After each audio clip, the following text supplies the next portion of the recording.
किसान भाइयों राम राम। आज बात करते हैं अंजीर की उन्नत खेती कैसे करें। इसकी पूरी जानकारी इस वीडियो के थ्रू दे रहा हूँ, इसलिए वीडियो को शुरू से लेकर अंत तक ज़रूर सुनिएगा। अंजीर की खेती व्यापारिक दृष्टि से बहुत ही महत्वपूर्ण खेती है, क्योंकि इसके फलों की बाज़ार में अच्छी कीमत मिलने की वजह से किसान भाइयों को अच्छी खासी कमाई होती है। अंजीर का फल स्वादिष्ट, स्वास्थ्यवर्धक और बहुउपयोगी होता है। इसके फल को ताज़ा और सुखाकर खाया जाता है। खाने में इसका प्रयोग कई तरह से किया जाता है। इसके अलावा अंजीर के फलों का उपयोग आयुर्वेदिक दवाइयों में भी किया जाता है। अंजीर के पूर्ण रूप से पके हुए फल में चीनी की मात्रा काफ़ी ज़्यादा पाई जाती है। अंजीर के फल में कैल्शियम, विटामिन ए, बी, सी और फाइबर जैसे कई तरह के पोषक तत्व पाए जाते हैं।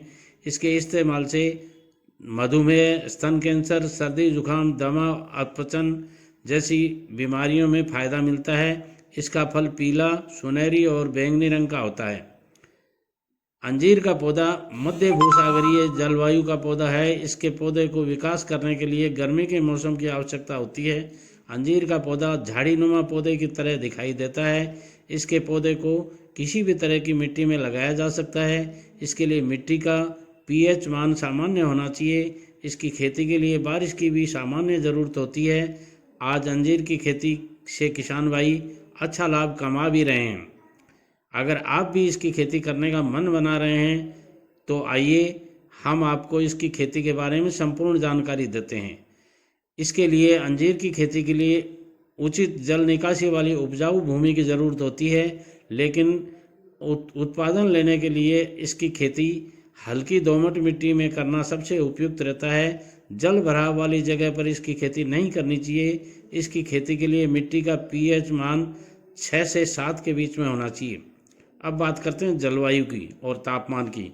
अंजीर की खेती के लिए शुष्क और कम आर्द्र मौसम सबसे उपयुक्त होता है। इसके पौधे को बारिश की सामान्य ज़रूरत होती है। सर्दी का मौसम इसके लिए अनुकूल नहीं होता। सर्दियों में पड़ने वाला पाला इसकी खेती के नुकसान पहुंचाता है। इसके पौधे गर्मी के मौसम में अधिक विकसित होते हैं और इसके फल भी गर्मियों के मौसम में पककर तैयार होते हैं।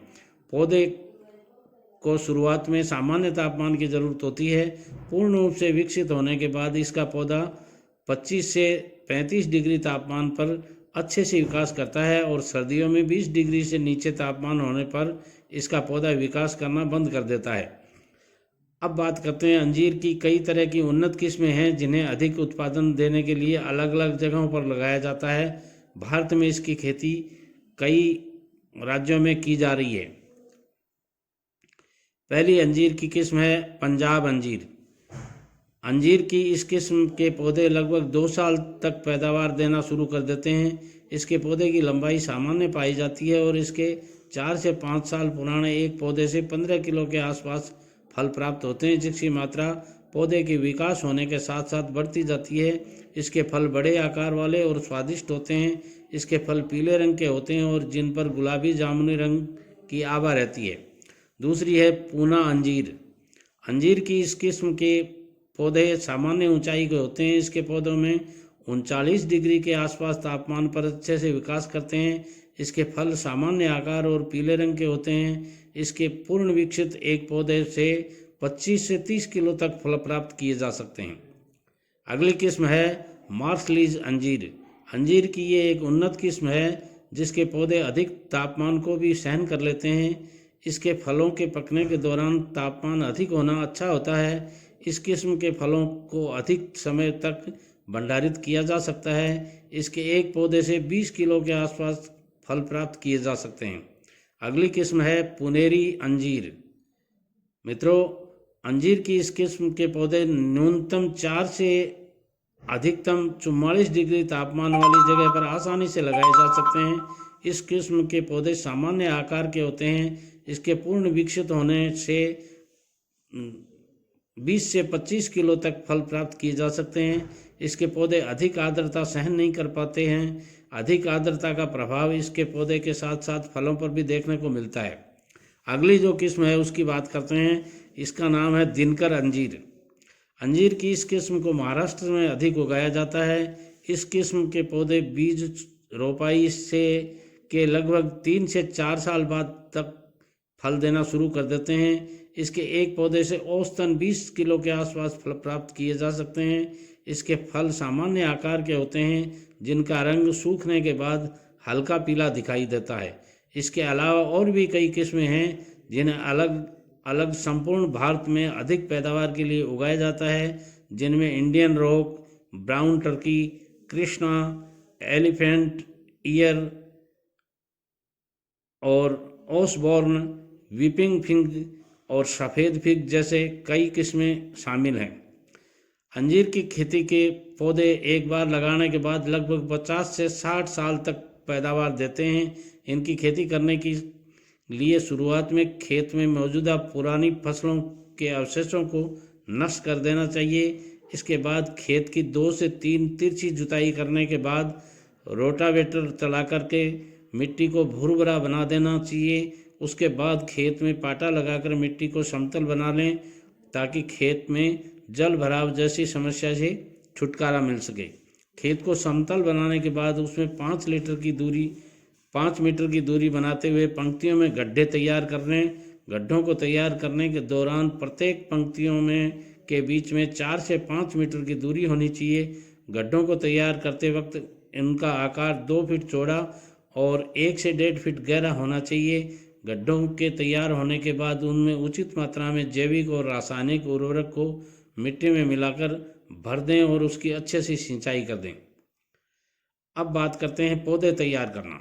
अंजीर की खेती के लिए पहले इसकी पौध तैयार की जाती है। इसकी पौध कलम और बीज दोनों के माध्यम से तैयार की जा सकती है, लेकिन नर्सरी में इसकी कलम तैयार करने में काफ़ी कठिनाइयों का सामना करना पड़ता है क्योंकि इसके पौधों की उचित देखभाल नहीं कर पाने के कारण वो नष्ट हो जाते हैं। इसलिए इसकी पौध सरकार द्वारा रजिस्टर्ड किसी भी नर्सरी से खरीद कर किसान भाई लगा सकते हैं, जिससे पौध बनाने में लगने वाले टाइम और मेहनत दोनों की बचत होती है। नर्सरी में कई किस्मों के पौधे आसानी से मिल जाते हैं। नर्सरी से पौधे खरीदते वक्त किसान भाई सिर्फ अच्छे से विकास कर रहे लगभग 1 साल पुराने पौधों को ही खरीदें। अब बात करते हैं पौध रोपाई का तरीका और टाइम। मित्रों, अंजीर के पौधे की रोपाई खेत में तैयार किए हुए गड्ढों में की जाती है और अंजीर के पौधे की रोपाई करने से पहले गड्ढों में उगने वाली खरपतवार को निकाल देना चाहिए और गड्ढों के बीचों बीच एक छोटा गड्ढा तैयार कर लें जिसमें इसके पौधे की रोपाई की जाती है। पौधे को छोटे गड्ढों में लगाने से पहले उन्हें गौमूत्र से उपचारित कर लें और पौधे को गड्ढों में लगाने के बाद उसे चारों तरफ से 1 से 1.5 सेंटीमीटर तक मिट्टी दबाकर भर दें। अंजीर के पौधे को साल में 2 बार लगाया जा सकता है। जहां सिंचाई की उचित व्यवस्था और वहां उसके पौधों को फरवरी या मार्च में उगा सकते हैं, लेकिन जहां सिंचाई की व्यवस्था कम हो वहां उसे बारिश के मौसम में जुलाई या अगस्त माह में शुरुआत में उगा सकते हैं। पौधे की सिंचाई करने के लिए अंजीर के पौधे की सिंचाई की सामान्य ज़रूरत होती है। सर्दियों के मौसम में इसके पौधे की 15 से 20 दिन के अंतराल से सिंचाई कर देनी चाहिए। गर्मियों के मौसम में इसके पौधे को पानी की ज़रूरत होती है। गर्मियों के मौसम में इसके पौधे की सप्ताह में 2-3 सिंचाई कर दें, दो सिंचाई कर दें तो भी बहुत होती है। जबकि बारिश के मौसम में इसके पौधे को सिंचाई की आवश्यकता नहीं होती है, लेकिन बारिश टाइम पर ना हो तो पौधों को पानी की ज़रूरत हो तो पौधों को पानी देना चाहिए। इसके पूर्ण विकसित होने में पौधे को साल 10 से 12 सिंचाई की ज़रूरत होती है हर साल। अब बात करते हैं उर्वरक की मात्रा। अंजीर के पौधे में उर्वरक की आवश्यकता सामान्य रूप से होती है। इसके लिए शुरुआत में गड्ढों को तैयार करते वक्त 15 किलो के आसपास पुरानी गोबर की खाद जैविक खाद के रूप में मिट्टी में मिला दें। उसके बाद रासायनिक खाद के रूप में NPK की 50 ग्राम मात्रा को मिट्टी में मिलाकर गड्ढों में भर दीजिएगा। इसके पौधे को नाइट्रोजन युक्त उर्वरक का इस्तेमाल करते वक्त कम नाइट्रोजन की मात्रा का इस्तेमाल कीजिए, क्योंकि अधिक नाइट्रोजन इसके लिए उपयोगी नहीं होती है। पौधों को दी जाने वाली उर्वरक की मात्रा को पौधे के विकास के साथ बढ़ा देनी चाहिए। अंजीर की खेती में खरपतवार नियंत्रण निराई गुड़ाई के माध्यम से किया जाता है, लेकिन शुरुआत में इसके पौधों की गहराई गुड़ाई ना करें क्योंकि इसके जड़ें को नुकसान पहुंच सकता है।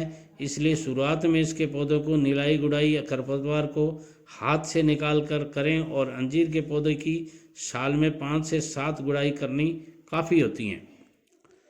मित्रों, ये थी अंजीर की खेती करने का जानकारी। आपको कैसी लगी? आशा है अच्छी लगी होगी। यदि आपको अच्छी लगी है तो हमारी चैनल दो साथी टीवी को सब्सक्राइब कर लीजिए और बेल आइकन को ज़रूर दबा दीजिए ताकि आने वाले हर वीडियो का नोटिफिकेशन आपको मिलता रहे। खेती से संबंधित ऐसी ही सारी जानकारियां हम समय समय पर देते रहते हैं, इसलिए इस वीडियो को अपने दोस्तों में सारों में शेयर कीजिएगा, लाइक और कमेंट्स ज़रूर कीजिएगा। जय श्री कृष्णा, नमस्कार।